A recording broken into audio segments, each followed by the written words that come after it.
What's going on, guys? This is Power FM, and in today's video I'm going to be discussing whether or not you need Olympic lifting shoes to squat in the sport of powerlifting. Without further ado, let's get to the video. Alright guys, let's start off with a question. Do you absolutely need Olympic lifting shoes in order to squat in the sport of powerlifting? Is it absolutely necessary? Absolutely not. Alright. Is it recommended? It depends. Well, what does it depend on? It depends on whether or not Ray Williams uses them or not. Alright? He is for those of you who don't know who Ray Williams is, he is the first human to ever successfully squat over 1,000 pounds raw. For those of you who don't know what raw is, it's without the assistance of, for squatting at least, without the assistance of a squat suit or knee wraps. He just uses knee sleeves. Alright, so does Ray Williams use them when he squats in his videos? No, he doesn't. Neither should you, and that answers your question. Therefore, concludes this episode of Power FM. I'll see you guys on the next video. Just kidding, guys. I still have some other points to make, and I still need to annoy you just a little bit more. So I said before, to get back to the topic, I said before whether or not you should use powerlifting shoes or copy a pair really depends on whether it depends. I said it depends. Well, what does it depend on? All right, it depends on how good your ankle mobility is. Now, Fernando, what does ankle mobility have to do with squatting? Why does that even matter? I'll tell you why it matters. Okay, ankle mobility, good ankle mobility, will let you exert enough power through your feet to be able to successfully squat the weight that you have on your back to the best of your ability. Okay, the problem with having bad the problem with having bad ankle mobility is that it distributes the weights, or the weight that you have on your back, unevenly through the foot. All right, so in this video that I'm going to put up right now, you're going to see me squatting, which is like 135. I was actually deadlifting this day, and I was just wanted to do like a little demo for you guys to show you guys how it looks. And you'll see that I'm wearing my wrestling shoes. I use those shoes to deadlift because they are flat.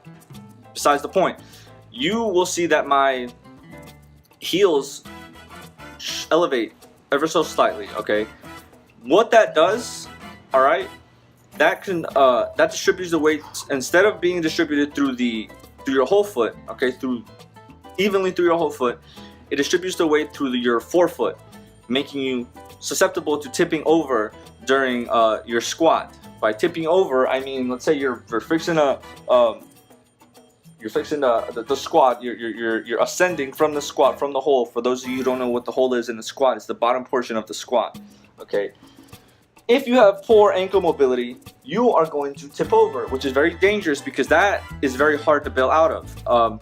So yeah, like you saw in the video that my heels were popping up. Well, what does Olympic lifting shoes have to do with bad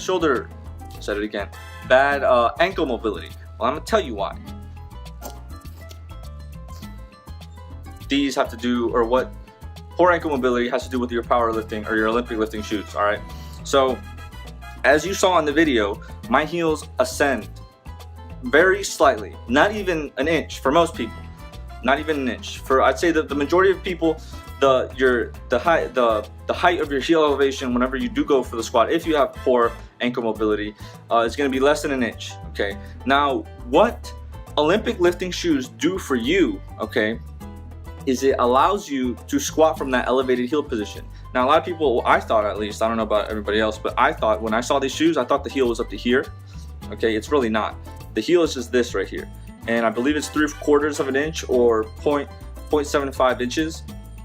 All right, which is obviously less than an inch, which most people's heel elevation when they do go for the squat is going to be less than an inch. This, instead of, when you go back to my video, the little video that you see, the little demo that I showed you, I'm basically squatting on air. There's nothing. I'm like, this is an even.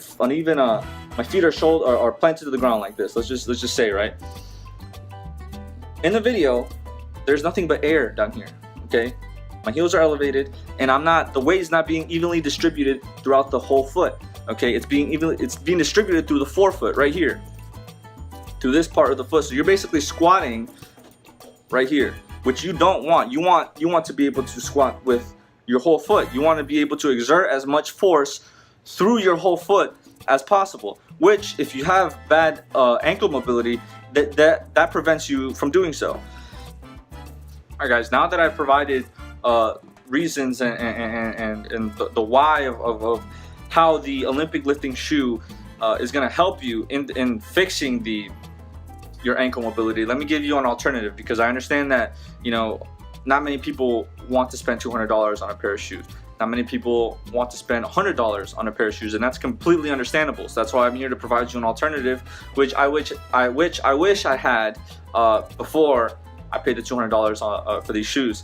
The alternative is a stretch, okay? And a disclaimer, you know, I didn't think of this stretch one day sitting at my table pondering the mechanics of the human body. I wasn't doing that. I wasn't like, oh, this will be the perfect stretch for the gastrocnemius, and it's gonna be, you know, it's gonna fix, you know, the ankle mobility issues that a lot of people are having, that I am having. I have to share this on YouTube. No, I did not do that. I got it off someone's Instagram page that I follow, and the person's Instagram it's called Sqaut University. I have it right here, and the person focuses specifically on the squats, form, you know, or form, technique, same thing, and the things that you might be doing wrong that are causing you pain. So he's like, oh, you know, you're having troubles with your hips. He explains why it might, you know, that might occur, or why it's happening, why it might be happening, and he lets you know of ways to fix it, or of ways to or mobility exercises to be able to counteract or fix your issues. So he's very insightful in the squat, and I wish I had got this stretch before I spent $200 on these shoes. So let's see if I can show you guys right here. You can't really see it, but I mean, you don't really have to read it. All you have to do is just see what he's doing with the barbell. Second, and yeah, I mean, I tried it with the barbell. Okay, so what he's basically doing is he's putting that weight on your knee, not directly like going down, but you're kind of shifting your weight when you're in that position down. He uses a barbell. I can understand for most people it hurts. It hurt for me. I was also being a little pansy about it, but an alternative to a barbell, you could also use just a broomstick, or you don't even have to use a broomstick, or you don't have to use any type of stick. Pause. All you have to do is just shift your weight over to that knee, and you'll feel the stretch. Because when I did it, I was like, oh dang, like it makes sense too, because you feel the stretch along your whole calf muscle. So it definitely, I could see why it helps. I haven't necessarily tried it, but to move on, I'll give you I can't speak right now. I'll give you an alternative to even that. Okay, let's say you just don't like stretching like anybody does. They're like, you know, I'm not stretching, whatever. And this I just got from, I don't even know where I got it from. I know a lot of people did, and my voice just cracked. Pay no attention to that. So the alternative to both of those is putting like a little 5-pound weight under your heel when you do it. I think it's a 5-pound. Now, if you have bumper plates, it depends. Like if you have bumper plates like me, I have like the little 10-pound ones. You know, it really depends. I feel like it'd be better off with bumper plates because they come in varying widths. So you can play around with the 10s, 15s. You know, I doubt anybody will need the 25s, but you get the point. You just put it under your heel when you squat, and you should. Alright guys, now that I've shared with you the 3 ways to be able to deal with your poor ankle mobility in the squat, let me share you like a story. Let me give you my experience from it. Okay, when I first started squatting, it was about a little bit more than a year ago, about a year and 3 months, I think, a year and 2 months that I first started squatting religiously. You know, by religiously I mean like twice a week, 3 times a week. And looking back at the videos, I had a very, on top of my form sucking because I didn't have anybody telling me how to do the lift. One of the issues was my ankle mobility, and you know, it did not allow me to be able to squat to my fullest potential or lift as much weight. Okay, and as I got I don't want to say older, but at least as I gain more experience in the squat, I heard about these powerlifting shoes, these Romaleos here, the ones that I got, the red ones, and I was like, well, shoot, maybe, you know, that'll help. I hear it's for, you know, people with poor ankle mobility. So I bought those. I spent $200 on those. Actually, I spent $160, which, you know, now that we're telling stories and everything, I got those. Okay, spent $160 on them.